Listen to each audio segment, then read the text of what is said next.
Let's do it on the count of 5, 4, 3, 2, and 1. Welcome to the Better Body Academy podcast. This is the podcast that you come to when you are sick of the dumb diets and unsustainable workout programs. If you're watching this one on live, you can see I'm joined by my boy, Coach Dominic. Morning, Dom. How are you, buddy? Good morning, legend. It's always I'm weird doing when fantastic. when you see for the footy show or news shows where they say, "Hello, mate, how are you?" as if they didn't already do that before the podcast started. Yeah, it's like we're on here since 4.5 minutes, basically. So we've been through it a couple times. You're just doing it for the camera, right? Anyway, guys, so the reason I got Dom onto the podcast today, look, if I'm just frankly honest, you guys, both girls and guys, need to get to know this bloke better. I'm sure to the people that were lucky enough to meet Dom in person, either at the female retreat, was that last year or this year? I can't even remember. March this year. This year, yeah, so a while ago, or at the recent Perth meetup, you can see that this guy is probably the most, well, not probably in my case, maybe not in your case, but in my case, he is the most positive, optimistic guy that I've ever met in my life. From the moment I met Dom, his energy was as contagious as COVID. It was literally all over you like a rat. It's pretty hard to be sad and low energy in his presence, because what he'll do is he'll pest you and he'll energize you until you can't help but be energized. Someone with that power is the type of person that you need in your life. Now, this said, I've got a feeling that wasn't necessarily always the case, or maybe the energy was there, but there was a little bit of put on a brave face a lot of the time. So what I want to do, if you weren't aware, Dom recently just got back from Perth. He placed very well in his first Hyrox event.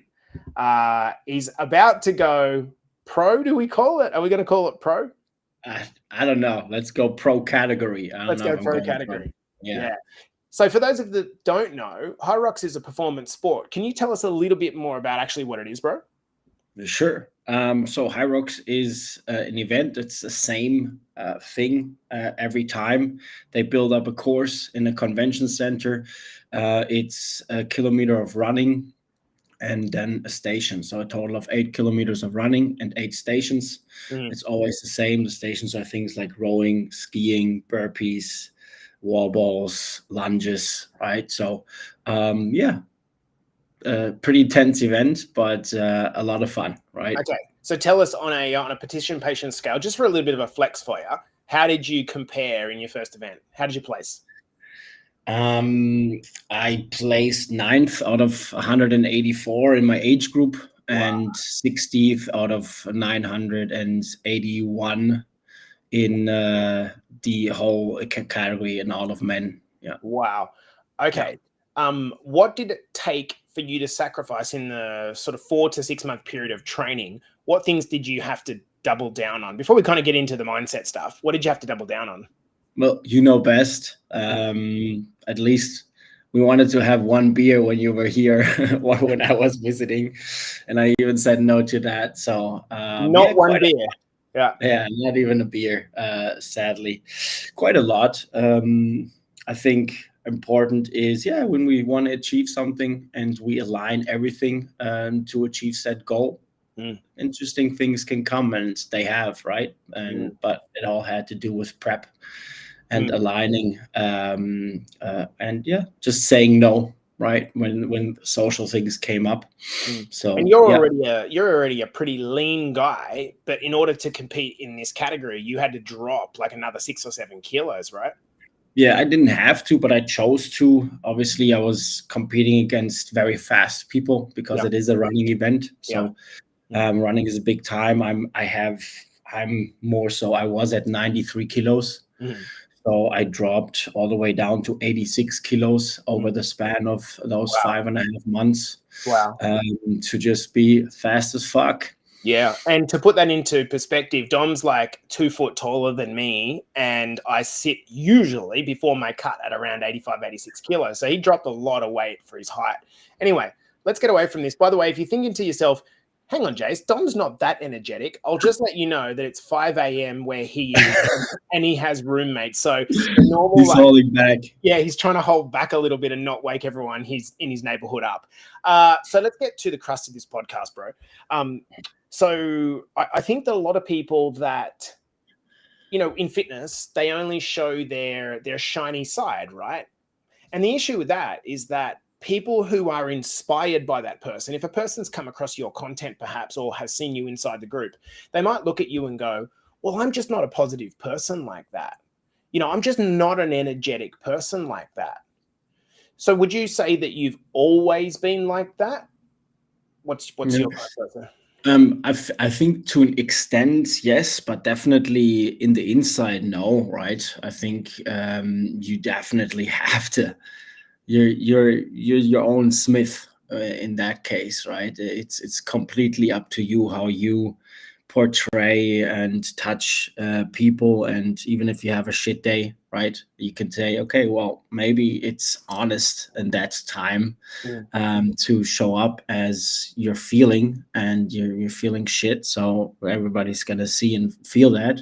But I think we have a responsibility in life, and we can choose. So I choose not to, but most certainly, hey, I feel shit, and yeah, I have a pretty intense past as well. So a lot I had to work through to get here. Absolutely, yeah.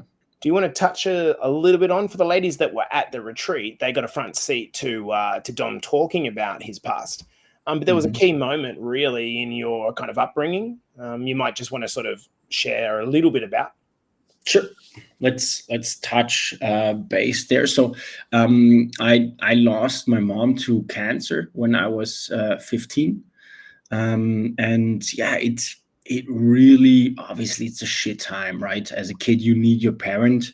And I certainly needed her for a lot of things, right? Letting me see grow up, graduating, just having your mom there for important events, right, is crucial for the upbringing of a child. And yeah, that's basically, we always touch base on the story we tell ourselves, right? And that was mine, right? Since in my eyes, I had a more difficult life compared to my friends who all had their mom, and compared to other people around us, around me. I clearly had the story put and set in place that, hey, anything I did, any challenge I faced, exam, when life got difficult, right, I always had an out.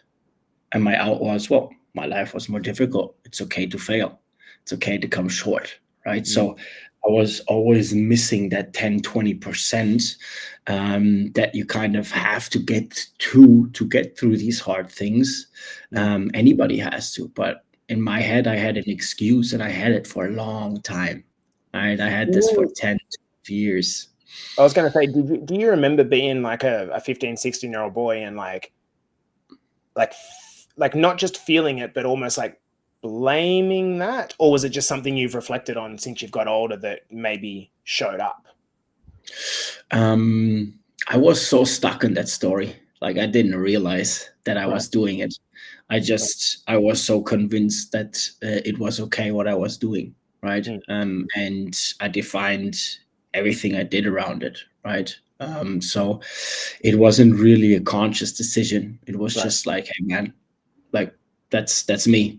Yeah, that's fine. And you're a bloody teenage boy, right? And I'm trying to imagine, like, I was never a kid that was, like stealing from the shops or getting myself into trouble. Like, I was pretty green, I just didn't do like naughty things as a kid.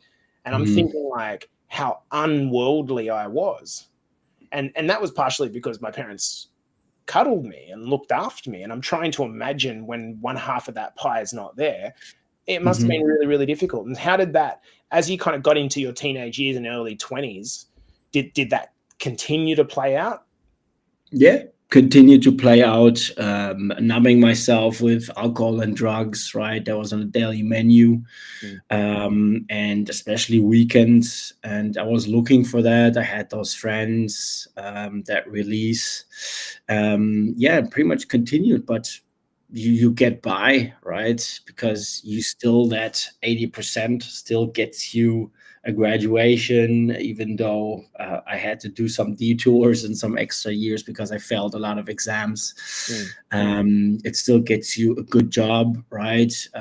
Where you then have to prove yourself, but then find out, okay, how to kind of niggle by with that 80% and get your pay raises and stuff like that. So it still just kind of numbed me throughout, and I never really was able to shake it off because I never really faced the music, right? Yeah. Because let's be serious, like who wants to face the music? Fucking sucks, right? So and this is when I guess people talk about like hitting rock bottom. It's not that they want to face the music. They're almost like arrested to a point where they're just like, it's fucking do or die, right?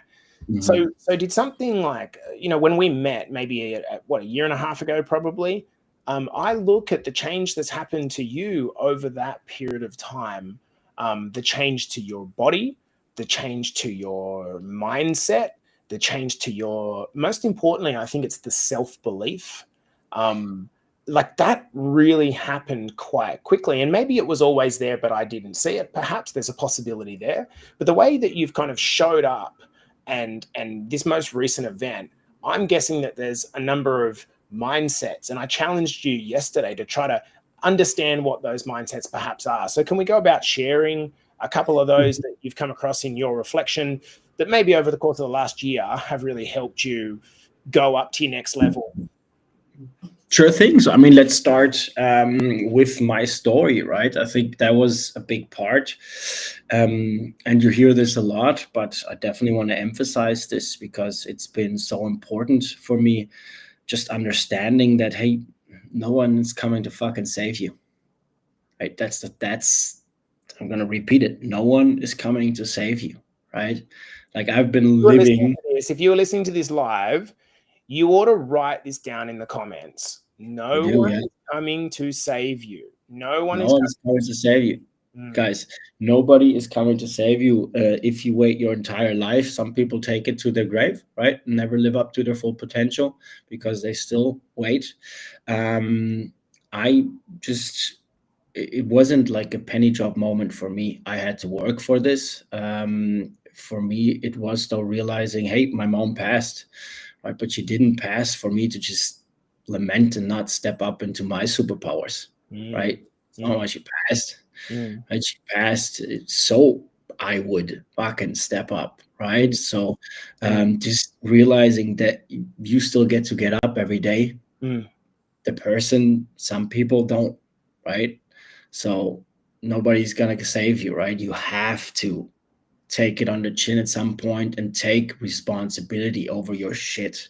Otherwise, every single one of our clients, and as I'm listening and looking at all the people watching live here at the moment across 3 or 4 groups, what I know is that each of you, when I think of you, like Tina and Glenn, and I think of Nat Trotner, and I think of Vicky, and I think of you guys, and I know your story. Pascal, Nick, I know your story. It's the thing that always comes to mind, the thing that I was always told is, it's probably not your fault, but it's your responsibility. I think what a lot of people, well, what a lot of people do is they accept things they're either not their fault and it's not their responsibility, therefore, so they blame it on other things and other people. And some people, frankly, have had harder upbringings than other people. That's just a reality. Or they say that it is my fault, and because I did this to myself, my past is going to determine my future. That doesn't have to be the case. You know what? Change takes time. But if you decide, this might sound profound, change takes time. But if you decide today, I've just fucking had enough. I'm done. I'm just done. You can decide to make change today. If you've been sitting on the fence, one of our clients, Nicole Dornbash, is watching this live. Nicole, I feel like on the coaching call 2 weeks ago, you made that decision. When you had an emotional moment and you said, look, it's not my fault. It's my responsibility. Domi, let's go to the next one. Yeah, I mean, one more little thing I want to touch on that is I discussed this with a friend just recently, right? Most of us here, we don't have this problem. We have a first world passport. You know what we did for that passport? Jack shit, nothing. We just got born in a certain place, right? Some people, they don't even get to travel to certain countries, and if they travel to certain countries, they get asked questions you don't even want to know about, right? And they don't get let in, right? So just understand, right? There's levels to this, right? You have the right to have your story, but goddamn hell, it does not have to define you. Fuck, that is good. I love that. So taking the leap was another big one for me, right? I was stuck in this corporate life and a corporate cycle of, just working the ladder, defining my life through pay raises and fancy job titles, getting your little, what is it called in English? Your card, basically, the connection card. Like if you have, I know what you mean. Your job title and your phone, right? Was something you exchange at a convention. Just having a fancy title on there, that was basically everything for me. And it didn't make me happy. It didn't fulfill me, right? So understanding that there's more to life, and understanding that passion you have, the time you spend on things in your free time, that you can make that your full-time gig,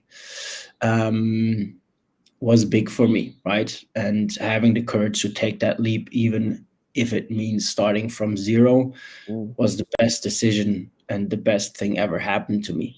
Okay, so just understand that, it is scary, but there is better things out there. I wouldn't suggest doing it like I did, because I went cold turkey. So certainly don't do that. I think the path for taking the leap should be, okay, hating your job, making decision to build up a side hustle that you enjoy, make sure that income at some point is in a solid state, and then switching over full time. I went cold turkey. I just pulled a plug and said, fuck this shit. I don't want this life anymore. And I think it's really good that you added that point, because the reality is that, well, firstly, I'm a fucking hypocrite, because if I was to just say, yeah, you're right, I agree with you, I couldn't do it. I had to wait personally until I got sacked from the corporate. I didn't have the courage to just get out of it. I had to have my ass kicked first. But then I can imagine if you're a busy parent that's paying for school fees and babysitting and house and mortgage and cars and all the things, you can't just carpe diem and say, all right, I'm fucking out. But what you don't have to do is, like to study or to do a course, something you're interested in. And a great model of this is Nikki Connolly. She's taken a real interest in menopause, and at her own volition, she's gone and done that. Like, isn't that really, really cool? And yours might not be in fitness. Yours might be in bloody real estate or Bitcoin or knitting. It doesn't fucking matter. Yeah, very important. Yeah. I think one of the pieces of guidance that I've certainly been told and I pass on is that if you don't know what your purpose is, simply choose for the moment to live with purpose. Live intentionally. What that means is that don't just drink because everyone else is drinking. Don't just eat the food because everyone else is given it and it's there in your plate. If you want to eat the food or you want to have a drink, do so because you chose to do it. Show up to work because you're choosing to do it on your terms. Don't just be part of the system. Again, really hard to do, really hard to kind of execute in practice. And well done for you, man, for having the courage to be able to actually do it. Yeah, I think, again, very important to understand that I don't believe that one can just get to their full potential doing something they don't like. I just don't believe it, right? Having that switch, because you're just going to have people who invest 7 days of their week into something. You're just investing 40 hours, if even. There is the fucking guys, there is the nugget. There is a nugget in any chat like this. You should have things that come to you. And for me, this is a nugget. No person can rise to their full potential, become the best version of themselves if they're doing something they hate. How true is that? And how true is it that no person can begin to love themselves and become confident and fully self-believing and hopeful about their future if they're coming from a place of self-hatred and loathing? So when you look at yourself in the mirror and you tell yourself that you're a fat, useless fuck, you have to understand that that might be good to get you started, but it's not very good to keep you going. You've got to like yourself and you got to like what you're doing. Dude, let's go to the next point. Well said, champ. Next point is structure. I think structure was crucial for me. And this was also, I'm quitting this shit. This was after the coaching seminar, the first time we met in Kelowna, Canada, pretty much a year and a half ago, where I just looked around the room and at the other coaches who were more successful than I was and what they did. And I just came home after that weekend, after the chats I had, and decided that my time schedule of going to bed late and waking up around 7, 8 a.m. didn't serve me and the goals I had. So I started going to bed at 9 p.m. and waking up at 5 a.m. ever since. That was pretty much 1.5 years ago. Dude, can I, because again, we want to get takeaways out of this stuff. Can I just really home in on this bedtime thing? Mm-hmm. I think that we as inside Better Body Academy, we don't do enough of a job to educate people around the power of sleep. I think, sleep has this kind of connotation of like, I'll sleep when I'm dead type thing. And sometimes I'm the worst at it. I'm also not carrying a bunch of weight. I'm also not stuck. And so I feel almost like hypocritical, but I'll just give you some insight into my life. I was having a conversation with Cordia and we were talking about our intimacy, right? And she's like, Jace, you go to bed so early. Like you go to bed at like 8:30. And I'm like, Cord, that's because I'm getting up at 4 o'clock in the morning. I'm not going to sit around till 11 o'clock and wait for you to come to bed. And she's like, well, I'm so tired. I can't get up at 4 o'clock in the morning. And so it becomes this like thing that's really, really hard to do. And I said, what are you doing at 10 o'clock? And she's like, well, by the time I get the kids down, and it's like, and I'm working with her and they're down by kind of 8:30. And I just find myself then I've finally got a break and I'm scrolling and I open my phone and I see something and it fucking draws me in. And all of a sudden I know it's 2 hours later and I'm looking at the floods in Bali on Instagram and TikTok and it's fucking 11 o'clock. How many of us get sucked into that? Right? The people want the tweaks around sleep and structure. They want the herbal teas and the magic music and all this shit. The number one sleep hack is you have to get very disciplined about your sleep. Take it right out of Dom's mouth. You have to decide, if I'm going to win at this game and I'm going to try to get myself up before the rest of the world, I must be in bed 10 o'clock at the absolute latest. What Dom did was went and saw a bunch of successful people, and any person that was still in bed after 6:30 in the morning, you could tell in their results. Yeah. So there's two parts to it here, right? There's two parts. Number one is like, what are you actually fucking doing at night? Like, how are you spending that time, right? Like, and probably it's jerking off, looking at stupid shit, watching dumb videos, right? And scrolling. So like, is that actually contributing? And are you just telling yourself, well, I'm more productive at night and when everybody else is sleeping and I'm not getting messages, kind of bullshit story, right? So that's one. And the second one is, hey, sleep is a superpower, right? And if we get sleep right, we build muscle, we recharge our batteries, we de-stress, and all these things are known to be superpowers to like not get really sick and just be able to progress and evolve and recharge those batteries, right? So Make sure to have a critical look at those two parts. Are you having shit sleep, or what are you doing at night? And is it really productive and adding to your life, or just sucking you dry and draining you? Yeah. Yeah. I love that. I won't touch on the point that you said the words beating off and suck dry within 2 sentences. Legend. Let's get on to the final kind of 2 phases that you've kind of gone through, switches. Sure thing. A discomfort is a big one for me. I've always been one to seek discomfort. And yet again, I remind myself sometimes where I'm like, well, that was a little too comfortable, Dominic, right? So this has to be continuous effort, right? But realizing, hey, in Florida right now, this life is nice, but there is other opportunities out there, financial side of things, and maybe an environment that would suit me as a coach better, and make me more productive, and just meet what I'm looking for, right? And just doing it, right?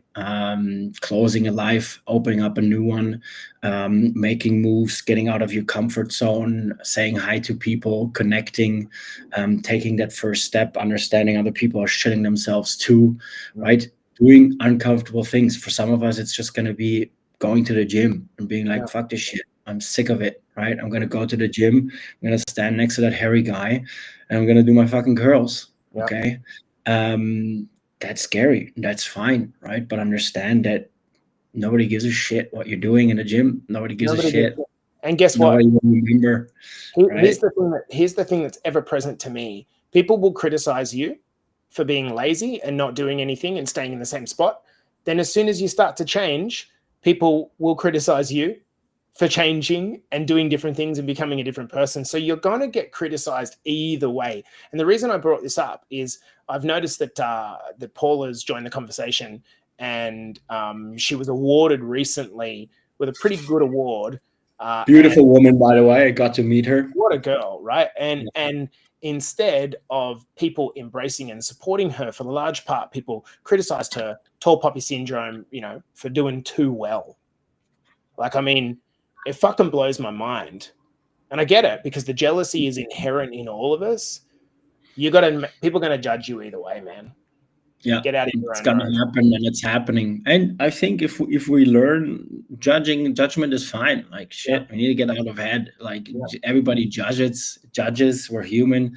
Judgment is fine, and it's gonna happen. Like just said, right? So challenge yourself. Like your growth happens in discomfort. Like I've never achieved more growth than living alone in countries with a language I don't understand, learning that language, understanding that culture, making connections, looking at my wall inside my apartment, being like, well, fuck, this is fucking boring. I don't know anybody. Well, okay, how do we change? Get the fuck out of here and shake some hands. I had no idea until a month ago, that you actually lived in China for like how long? Well, I lived in China for 3 months. I lived in Ecuador for a year. I lived in Brazil for 6 months. My dad made a little mistake there. His passion is travel, and he instilled that into me and my brother, and kicked us out of the house. It was like, hey, there's no need to hang around in summer break here. Like, get the fuck out of here. Like, grow. And yeah, now my passion is travel, and now he's like, "Oh, come home." I only see you twice a year.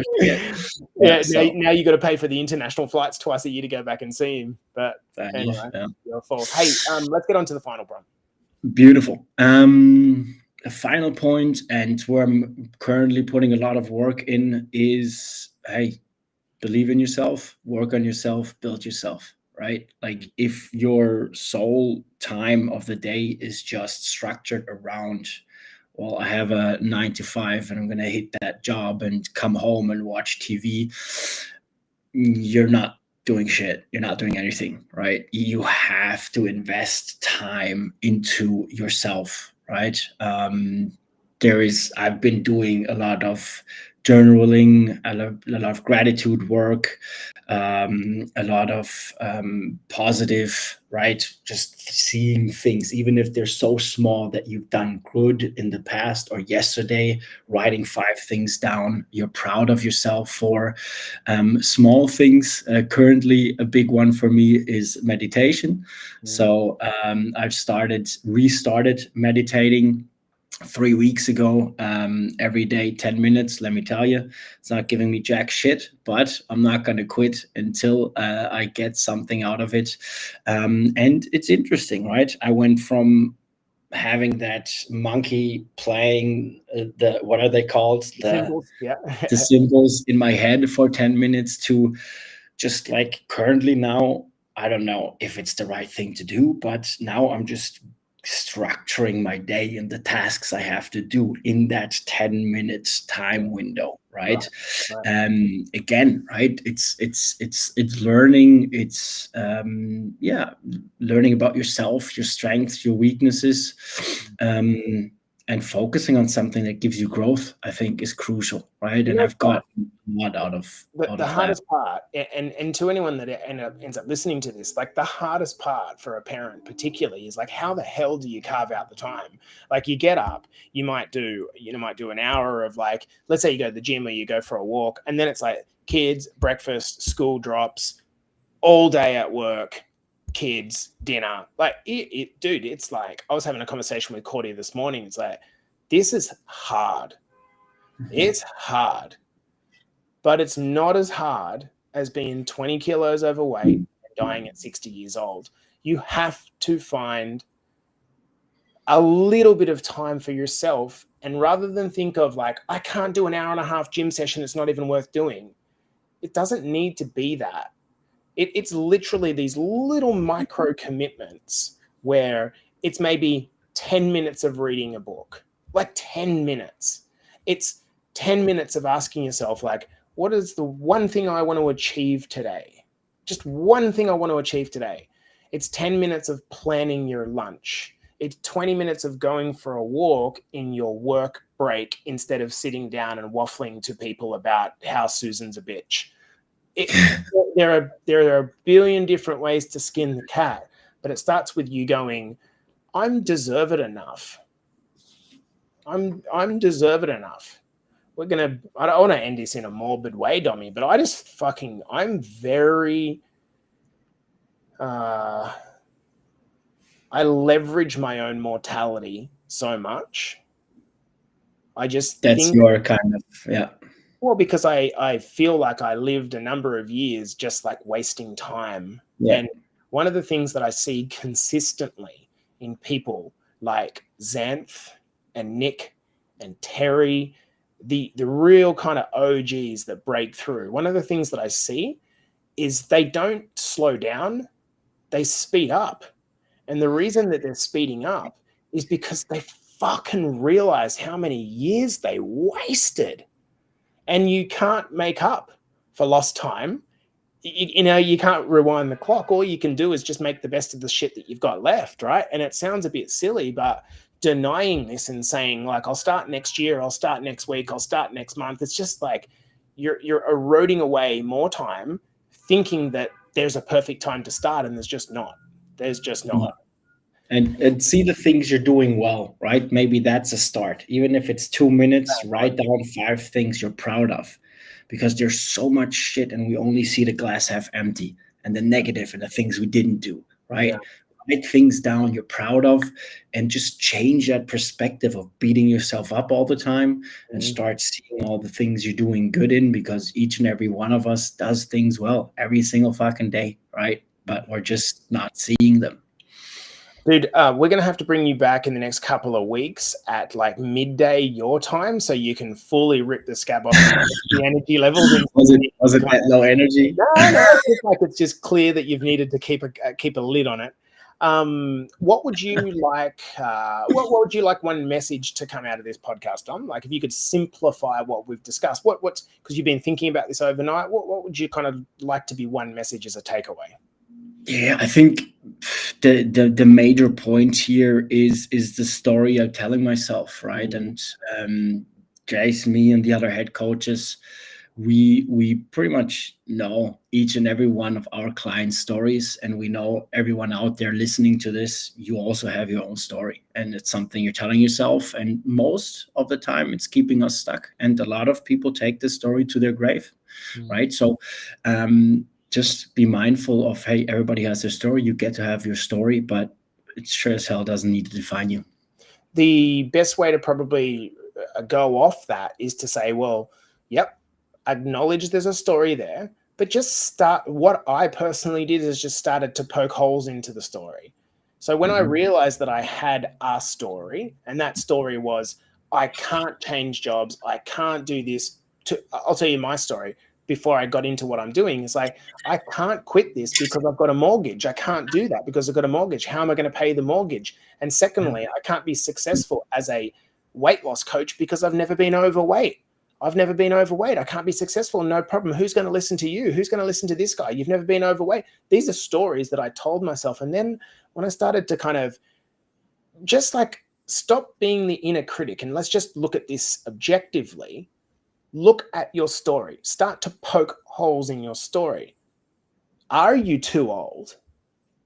Are you too old? Are you factually too old? Are you too broken? Was the fact that you were molested as a child your fault? No. Is it your responsibility? I mean, this is really fucking hard. That's a big word, responsibility. It's such a hard conversation to have. Look at, take responsibility. That's huge. In everything we do, it's your fault. Right? Don't give other people the power. Reclaim the power. All of the shit stuff that has happened to you, reclaim that power. It's not going to happen overnight, but it starts with you going, oh, well, now what? And you can ask now what at 30, 50, 60, 70, 80. In Michael Shalev's case, he asked, now what at 79 years of age, a year after he lost his wife, he said, now what? And he's 94 kilos down and doing 10,000 steps. 14 kilos down and doing 10,000 steps a day at 80 years old. We can claim this shit, guys. We might end it. Thanks so much, mate, for getting up early. I appreciate the love. Anything for the team. And the commitment. Guys, I hope this has been enjoyable for those of you that have stuck around for the whole thing. Literally, there's over 30 people, 40 people in both groups that have stayed around for the whole thing. So I'm hoping and guessing that you got something out of this. I love these chats and just a chance to get to know coaches a little bit more intimately. Hopefully it's been helpful. This has been the Better Body Academy podcast, and we'll see you in the next episode. Okay, team, we are done and dusted. Let me know in the comments if we got a little bit of value out of that. A little bit of value. Tina said, great advice, Dominic. Vicky says, love you, Dominic. So powerful. Tina says, powerful stuff. Paul Anderson, I mean, we're going to get Paul and Monique on the podcast soon. Gratitude journaling is the best. Changes your perspective, whatever's happening. These guys are a super couple, so powerful. Man, my gosh. He's you won't be that. Be ready for that podcast. Paul is a powerful guy. Fantastic. He's a fucking just like some people who you just like, there's no words. You just like stand back and go like, fuck.